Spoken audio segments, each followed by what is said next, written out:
Clean, beautiful coal. Clean, beautiful coal. We love clean, beautiful coal, don't we, Doug? Huh? I'm thrilled to welcome to the White House the men and women who light our cities. And, you know, you do things that people don't even understand. There's so much. You do so much. You heat our homes, fuel our factories, and turn natural resources into American riches and dreams. Our amazing coal miners. Thank you very much, fellas. That's great.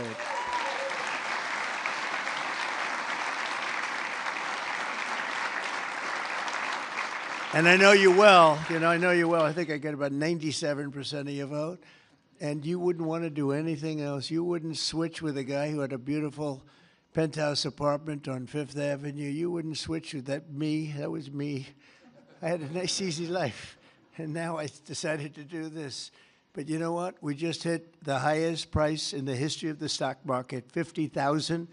And a lot of people are getting rich with your 401ks and everything else. So our country is back. We have the hottest country anywhere in the world. So it's pretty cool, right? So I want to just tell you, I really appreciate you being here. You're special people. You got mistreated very badly for a long period of time. But you've never had a better friend in the Oval Office than me, and I'm proud to officially name the undisputed, when did this come out, Mr. Speaker? The undisputed champion of beautiful, clean coal. We have to proceed. Always, I don't use the word coal. You know, it needs a PR job because it had a bad reputation for a while. So we're not allowed to say the word coal anymore. It has to be preceded by beautiful, clean coal, okay? We're cleaning it up. Very good. And we're delighted to be joined by Secretary Doug Burgum, who's doing a fantastic job from the great coal mining state of North Dakota. And thanks as well to Speaker of the House, Mike Johnson, a fantastic guy who's doing a great job. Thank you, Mike. EPA Administrator Lee Zeldin. He's our secret weapon. He's getting those approvals done in record-setting time. True. Great Senators John Barrasso and Jim Justice. Thank you very much for being here. Hi, Jim. Been a long time, Jim. You're looking good. Shelley Moore Capito. Thank you, Shelley. Thank you very much, darling.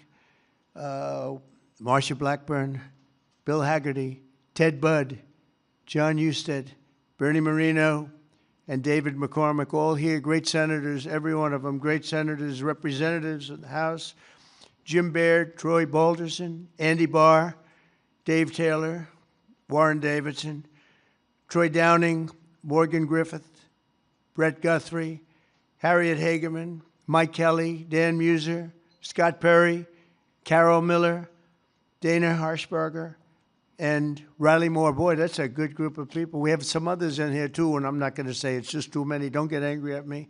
I'll never get their vote again. It's very dangerous.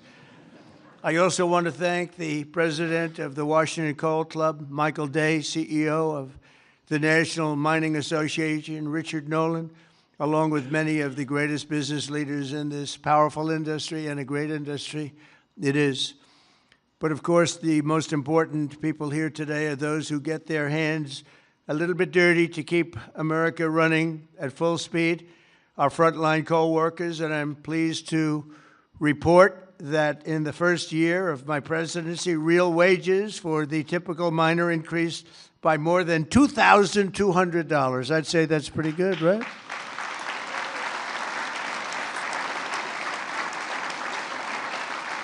And I'll give you the bad news. It's the first time that that's happened in more than 27 years, all right? Those other presidents didn't take good care of you.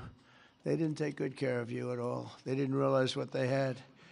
The last time many of us were together, I signed a historic executive order to ensure that America's beautiful, clean coal plants would keep running when we need it most, and that's 24 hours a day in rain, sleet, and snow. You know, coal can operate when other substances can't. The Biden administration, he had no clue what he was doing. Shut down dozens of coal plants. They shut them down. Literally, it seemed like one a week, one a day. They were shutting them down left and right as fast as you could. They were paying people to shut down a coal plant. And if we had stayed on the ruinous path, we would have seen mass suffering and rolling blackouts all over the country. We would have had blackouts right now all over the country. We would have had a country that, worse than blackouts, every other thing would have been wrong with it too, with all of the horrible things that took place at our border. And right now our border is 100% secure. First time in the history of our country, actually. And you see it all the time. So instead, when large parts of our country were hit with winter storms, it was coal that kept the power on, and it was coal that never was bothered by cold weather, warm weather. It's never bothered by anything. It just keeps on chugging, right? During this vicious storm, and they had some really bad ones, coal generation surged 31%, while solar and wind totally collapsed. I'm not a big fan of those crazy windmills that are all made in China. You know, they're made in China, but not used by China. Let's look for a couple of wind farms in China, see if you can find one. They sell us those things for fortunes, but we don't do them anymore. Have we done any this year, Doug? We're not going to do any, hopefully, for 4 years in this country. They're losers. They lose. You're supposed to make money with energy, not lose money with energy. And they lose a lot of money.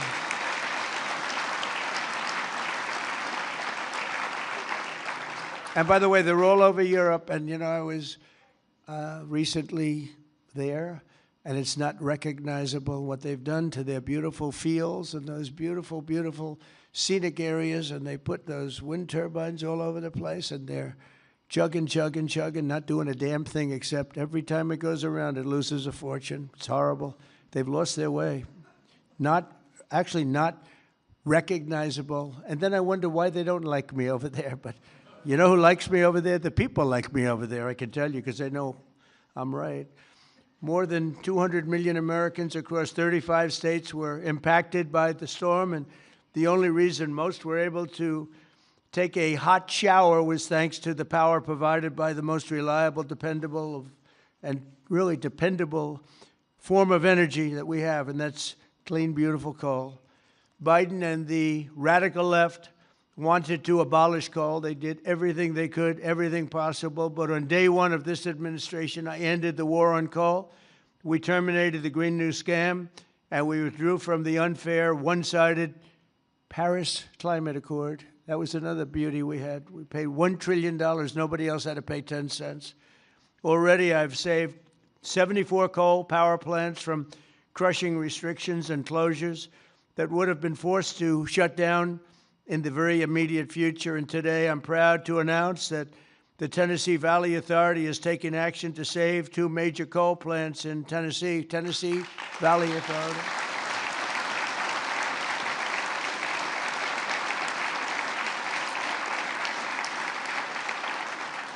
The plants are the Cumberland Fossil Plant and the Cumberland City. It's in Cumberland City. It's a big, beautiful thing that they just wanted to shut down. You know, the Tennessee Valley Authority has gone in a very stupid, very bad direction. The head of it, it's considered sort of semi-private. It's supposed to be semi-public, but it's semi-private. It's the highest paid government-type official in history. I think they pay them $10 million a year. They're paying them $10 million. I think the Speaker of the House wants to resign and head the Tennessee Valley Authority. And he could do a much better job, I can tell you that. Is that right, Doug? They pay him $10 million a year. Can you believe it? Well, Trump is on the scene now. We're going to make his life miserable. $10 million. I wonder what he got before he got that job. Probably making $150,000, right? And the Kingston fossil plant in Harriman, Tennessee, so they're going to remain open, and they're going to be vibrant. They're going to be improved, built up, and continue to do all the things that they do. These 2 plants were slated for termination, but we're going to save over 450 jobs by keeping them going and going strong. In addition, I'm directing the Department of Energy to issue funds to coal plants in West Virginia, Ohio, North Carolina, and Kentucky to keep them online and keep those plants open. Right, Jim?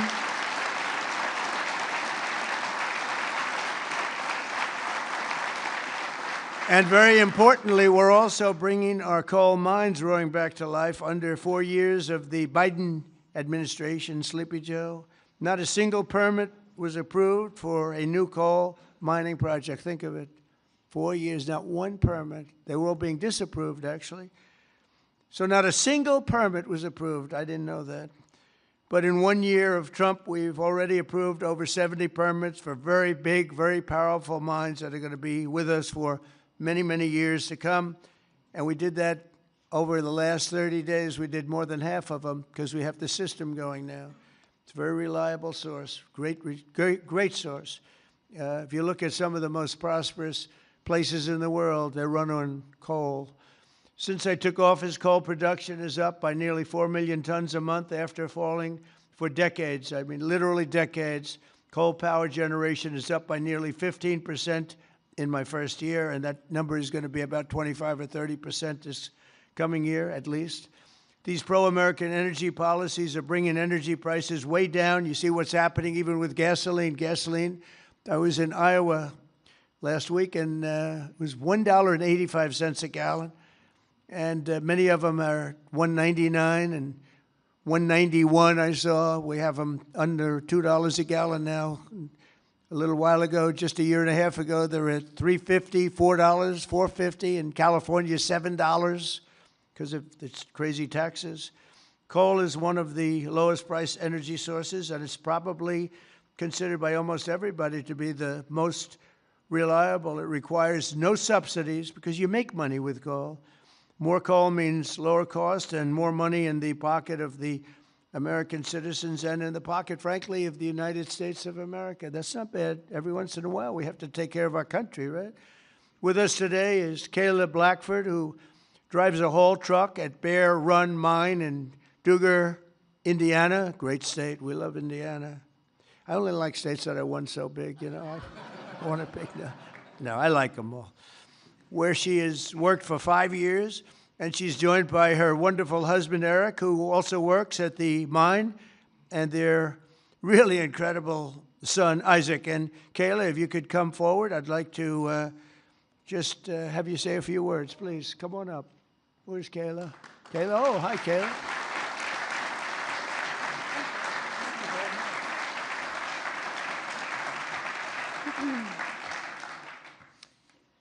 Thank you, Mr. President. As he said, my name is Kayla Blackford, and I am so proud and honored to be here today representing Peabody and coal miners across this country. My husband and I both work at Bear Run Mine in southern Indiana. I drive a haul truck, and I train others on this large piece of equipment. A haul truck is used to move rock or coal and is capable of carrying loads of nearly 250 tons. The tires are 12 feet tall. When I stand next to one, I barely reach the middle of the tire. It's the best job I've ever had, and not just because of the cool mom points I get for driving big equipment. My job supports my family. It supports our community, and it keeps the lights on and electricity affordable, not just in Indiana, but across the country. As demand increases and our lives become increasingly electrified, America needs to generate more electricity, not less. For years, coal miners have felt the weight of policies that made our future uncertain. Over the past year, that weight has begun to lift. My son, Isaac, who's here today,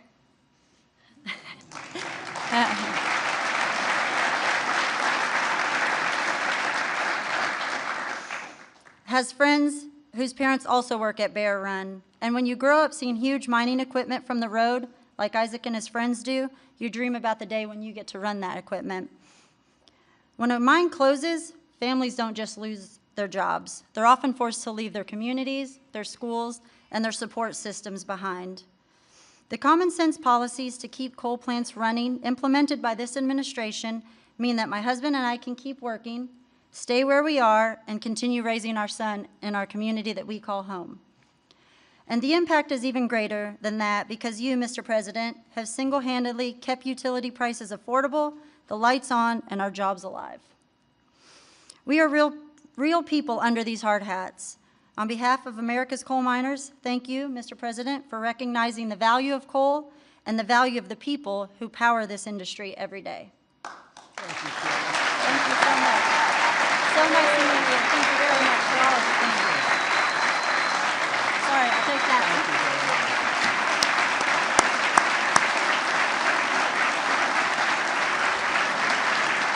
job. She did a good job, right? Look at the boy. He's so proud of Mom, huh? Did a good job? Couldn't do better, right? Anyway, thank you, Kelly. That's really nice. Thank you very much. Coal is also critical to our national security, vital to everything from steel production to shipbuilding and artificial intelligence. It's incredible what's happening with coal. And it's also incredible how clean they're able to keep it now with all of the new techniques. By using it, they're able to do things environmentally that are amazing. You see that. That's why I'm also pleased to announce that in just a moment, I will sign an executive order that directs the Department of War to work directly with coal plants on the new power purchasing agreements, ensuring that we have more reliable power and stronger and more resilient grid power. And we're going to be buying a lot of coal through the military now, and it's going to be less expensive and actually much more effective than what we have been using for many, many years. And again, with the environmental progress that's been made on coal, it's going to be just as clean. As some of you may know today, February 11th is Thomas Edison's birthday. There could be no better way to honor the legacy of the man who lit the world. Did you know that? The man who lit the world.